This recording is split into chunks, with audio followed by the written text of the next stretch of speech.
அப்ப இந்த ஹதீஸையெல்லாம் படிக்காததால் தான் முஹிதீன் மௌலிதுல அது இருக்குது இது இருக்குது குர்ஆனுக்கு மாற்றம் இருக்குன்னு சொல்றாங்க. காரணம் என்ன? குர்ஆனையும் ஹதீஸையும் படிக்கவில்லை இந்த வஹாபிகள். ஃபர்ஸ்ட் குர்ஆனை ஒழுங்கா படிக்கட்டும், எல்லாம் தெளிவா இருக்கிறது. அதே போல பாருங்க, கௌஸல் ரலியல்லாஹு அன்ஹுக்கு அவங்க சின்ன பிள்ளையா இருக்கும்போது நிகழ்ச்சி நடந்துச்சு. அந்த நிகழ்ச்சி தான் அவருடைய வாழ்க்கையிலேயே ஒரு திருப்பு முனைக்கு வித்திட்டது. அது என்ன அப்படின்னு கேட்டா, அவங்களே சொல்றாங்க, நான் சின்ன பிள்ளையா இருந்தேன். அப்போ ஊர்ல அது அரஃபாவுடைய நாள், துல்ஹஜ் மாதம் 9வது நாள். அந்த ஒரு பசுமாடு அதை நான் விரட்டினேன். சின்ன பிள்ளைலாம் அப்படிதான் செய்வாங்க, மாடை கண்ட விரட்டுவாங்கல்ல, அப்படி நான் விரட்டினேன். அப்ப அந்த மாடு என்னிடம் பேசியது, நீங்கள் இதற்காக படைக்கவில்லை, நீங்கள் இதை செய்ய வேண்டும் என்று கட்டளையிடப்படவில்லை. ஏன் என்ன நீங்க விரட்டுறீங்க? இதுக்காக நீங்க படைக்கப்பட்டீங்க? என்ன விரட்டணும்னா உங்களுக்கு யாரா கட்டளை போட்டாங்க? இதையே செய்றீங்க என்று அந்த மாடு பேசியது. அதற்கு பிறகுதான் என் தாயாட்ட வந்தேன். அன்பு தேரவர்களே, நான் பகதாது மாநகரம் போறேன், கல்வி ஞானம் கற்க போறேன், இறை நேசர்களும் சந்திக்க போறேன், என் அனுமதி தாங்கன்னு அப்பதான் தாயாட்ட வந்து கேட்கறாங்க. அவருடைய வாழ்க்கையில திருப்பு முனையே இந்த மாடு பேசியதுதான். வஹாபி எல்லாம் அது எப்படிங்க பேசும் அப்படிம்பாங்க. ஏன்? குறைந்தபட்சம் புகாரியை படிக்காததால் இப்படிப்பட்ட கேள்வி வைக்கிறாங்க. நபிகள் நாம ஸல்லல்லாஹு அலைஹி வஸல்லம் தெளிவா சொல்லி காட்டுறாங்க. சஹாபா பெருமக்கள் இருந்தாங்க. அப்ப சொன்னாங்க, அருமை தோழர்களே, முந்தின காலத்தில் ஒரு ஆள் இருந்தாரு. அவர் பசுமாட்டுக்கு மேல உட்கார்ந்துக்கிட்டு சவாரி செஞ்சாரு. அப்ப அது சொன்னிச்சு பசுமாடு, அன்பரே, நீ இந்த மாதிரி சவாரி செய்ததுக்கு நாங்க படைக்கப்படல, நிலத்தை உழுவதற்காகத்தான் நாங்கள் படைக்கப்பட்டோம். அந்த காலத்துல மாடை வச்சுதான் உழுவாங்க, இன்னைக்கு கிராமங்களை பார்க்கலாம். நிலங்களை உழுவதற்காகத்தான் நாங்கள் படைக்கப்பட்டோமே தவிர நீ ஏறி உட்கார்ந்து சவாரி செய்வதற்கல்ல. மாடு பேசியது. இந்த நிகழ்ச்சியை சொன்ன உடனே சஹாபா பெருமக்கள்லாம் கூட்டியிருந்தாங்கல்ல, அவங்கள சில பேர் சுப்ஹானல்லாஹ், ஆச்சரியமா இருக்கு, பக்கரத்துன் துகல்லிமு, மாடுமா பேசும் அப்படின்னாங்க. நபிகள் நாயகம் ஸல்லல்லாஹு அலைஹி வஸல்லம் சொன்னாங்க, ஆம் பேசும், நான் நம்புகிறேன், அபூபக்கர் நம்புகிறார்கள், உமர் நம்புகிறார்கள் என்றார்கள் நபிகள் நாயகம் ஸல்லல்லாஹு அலைஹி வஸல்லம் அவர்கள். புகாரில் பதிவு செய்யப்பட்டது. அப்ப மாடு பேசுது, ஸல்லல்லாஹு அலைஹி வஸல்லம் சொல்றாங்க, நான் நம்புகிறேன் அப்படிங்கிறாங்க. ஸல்லல்லாஹு செய்தியை சொல்றாங்க. இது புகாரில் இருக்கிறது. இதே செய்தி தான் கௌஸல் ஆதம் ரலியல்லாஹு மௌலிதிலும் சொல்லப்பட்டிருக்கிறது. அப்ப இந்த ஹதீஸை படிச்சிருந்தா மாடு பேசும்னு ஸல்லல்லாஹு சொல்லி தானே இருக்கிறாங்க. அப்ப இது நடக்கத்தான் செய்யும். ஏன் அங்கேயும் ஒரு ஆளை பார்த்து தானே பேசினுச்சு, ஒரு நபியை பார்த்தல்ல, ஒருவர் தான் ஸல்லல்லாஹு சொல்றாங்க, ஒரு நேசர், அவரை பார்த்து தான் பேசினச்சு. அதே போலதான் கௌஸல் ஆதம் ரலியல்லாஹு அவங்கள பார்த்தும் பேசினுச்சு. இவங்க புரிஞ்சிருப்பாங்க. ஹதீஸை படிக்காதனாலதான் அது எப்படி முடியும் என்று கேட்கிறார்கள்.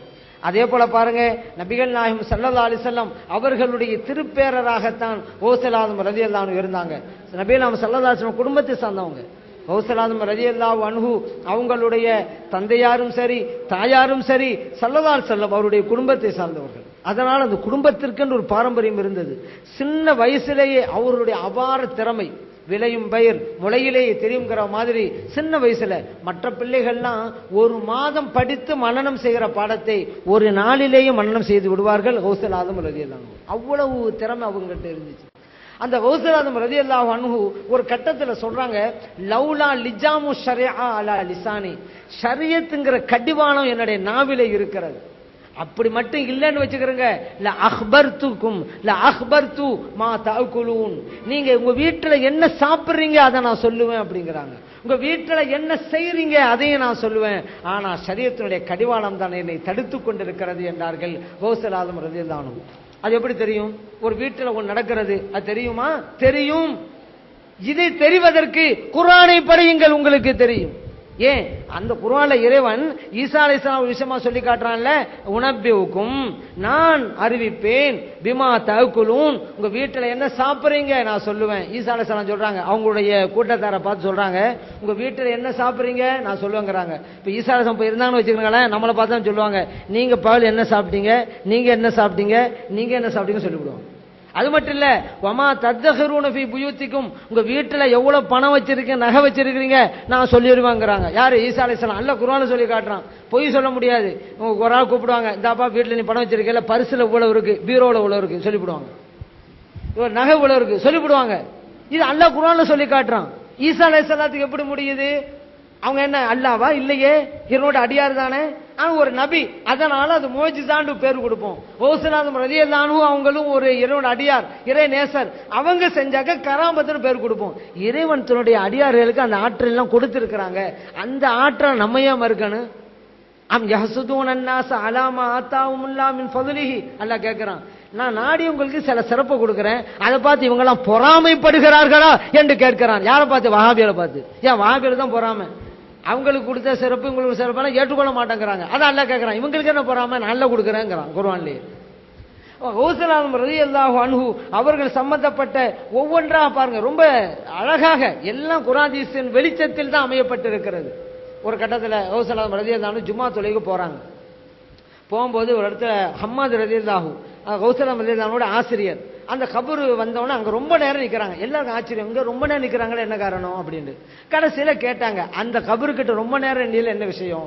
கௌஸல் ஆலம் ரலியல்லாஹு அன்ஹு சொன்னாங்க, சீடர்களே, நான் இந்த ஆசிரியரோடு ஒரு கட்டத்தில் நான் ஜும்மா தொலைக்கு போனேன். அப்போ போகும்பொழுது ஒரு ஆற்றினுடைய பாலத்தை கடந்து தான் போகணும். அந்த பாலத்தில் நாங்களாம் போயிட்டு இருக்கும்போது இந்த எனது ஆசிரியர் ஹம்மாது ரலியல்லாஹு அன்ஹு என்னை பிடிச்சி தள்ளிவிட்டாங்க ஆற்றில். நான் அந்த நேரத்திலையும் கூட நான் வெள்ளிக்கிழமையினுடைய சுன்னத்தானக்குள்ளேயே நியத்து வச்சுட்டேன். ஆற்றுல விழுவும் பொழுது அது பிரச்சனை இல்லை, அதனால நான் விழுந்தது கூட எனக்கு வணக்கமாக மாறிடுச்சு. கௌஸல் ஆலம் ரலியல்லாஹு சொல்றாங்க, நான் நியத்து வச்சுட்டேன். இப்போ இந்த ஆசிரியரை பார்த்தேன், எல்லா சுகமும் பெற்றிருக்கிறாங்க, சொர்க்கத்தினுடைய பூங்காவனமாகத்தான் கபர் இருக்குது. ஆனா அவருடைய வலது கை மட்டும் இயங்காமல் இருக்கிறது, அசைக்க முடியாத நிலை இருக்குது. அப்ப நான் கேட்டேன், மாஹாதா, ஏன் உங்க கை இப்படி இருக்குது, இவ்வளவு சுகமா இருக்கிறீங்க, கை மட்டும் இப்படி இருக்குது? அப்ப அவங்க சொன்னாங்க, உங்களை பிடிச்சி தள்ளல ஆத்துல, அதனால இப்படி இருக்குது, நீங்க துவா செய்யுங்க, அல்லாஹ் எனக்கு நல்ல நிலை வைப்பான் அப்படின்னாங்க. உடனே தான் நான் அவங்களுக்காக துவா செஞ்சேன், அல்லாஹ் தஆலா இப்ப நல்ல நிலைக்கு கொண்டு வந்துட்டான் என்று கௌஸல் ஆலம் ரலியல்லாஹு அன்ஹு சொல்றாங்க. இந்த நிகழ்ச்சி மௌலிதிலே சொல்லப்பட்டிருக்கிறதுங்க. இத வந்து இந்த வஹாபிலாம் அது எப்படி மண்ணுக்குள்ள கபருக்குள்ள இருக்கிறதுல இவங்களால எப்படி பார்க்க முடியும் அப்படின்னு கேட்கிறாங்க. ஏன் கேட்கிறாங்க? குர்ஆனை படிக்கல, ஹதீஸை படிக்கல, ரெண்டையும் படிச்சிருந்தா இறைவனுடைய நேசர்களால் அதையெல்லாம் பார்க்க முடியுங்கிறது தெரிஞ்சிருக்கும். நபிலாம் ஸல்லல்லாஹு அலைஹி வஸல்லம் பார்த்தாங்கல்ல, அவங்க தங்களுடைய தோழர்களோடு போகும்போது 2 கபரு சொன்னாங்க, இந்த 2 கபருக்குள்ள இருக்கக்கூடிய வேதனை செய்யப்படுறாங்கிறாங்க. அப்ப மண்ணையும் கடந்து அவருடைய பார்வை செல்கிறது. அந்த காரணத்தையும் சொன்னாங்க, சும்மா சொல்லல, காரணத்தை சொன்னாங்க. ஒரு ஆளு மக்கள் மத்தியில் கோல் சொல்லிக்கிட்டு இருந்தாரு, இன்னொரு ஆளு சிறுநீர் கழித்தா சரியா சுத்தம் பண்ண மாட்டாரு, அதனாலதான் வேதனை. ஒரு ஈச்ச மரத்தினுடைய மட்டையை கொண்டு வாங்க, கொண்டு வரப்படுது, 2ஆ பிளக்குறாங்க, 2 கபரையும் ஊன்றுனாங்க. சொன்னாங்க, இந்த மட்டை ஈரமா இருக்கிற வரைக்கும் இந்த கபருக்குள்ளே இருப்பவர்களுடைய வேதனை குறைக்கப்படுகிறது. புகாரிலே பதிவு செய்யப்பட்ட ஹதீஸ். மண்ணுக்குள்ளே கபருக்குள்ளே என்ன நடைபெறுகிறதுங்கிறத நபிலாம் ஸல்லல்லாஹு அலைஹி வஸல்லம் பார்த்தாங்களா இல்லையா? அவங்க நபி பார்த்தாங்க, மூஜிசான்னு பேர் கொடுக்கிறோம். கௌஸல் ஆலம் ரலியல்லாஹு அன்ஹு ஒரு வழி பார்க்கறாங்க, கராமத்துன்னு பேர் கொடுக்கிறோம். இறைவன் தன்னுடைய அடியார்களுக்கு இந்த பார்க்கிற ஆற்றலை கொடுக்கிறான். ஹதீஸ் சொல்லுதா இல்லையா? இந்த ஹதீஸ் எல்லாம் படிக்காதனால தான் இந்த முஹித்தீன் மௌலிதில் இருக்கக்கூடிய நிகழ்ச்சி எல்லாம் ஆச்சரியமா தெரியுது இந்த வஹாபிகளுக்கு. சுன்னத் ஜமாத் நாம் குர்ஆன் ஹதீஸை தெளிவாக புரிந்திருப்பதால் இந்த 2 அடிப்படையிலே தான் மௌலிது அமைக்கப்பட்டிருக்கிற நம்ம புரிஞ்சு கொள்றோம். ஆகவே இந்த மௌலிதை எல்லாம் அதிகம் அதிகம் ஓத வேண்டும், படிக்க வேண்டும், இறைவனுடைய அருளை பெற வேண்டும். எல்லாம் வல்ல இறைவனத்தை நல்லுறலை நமக்கு வழங்கி அருள்வானாக.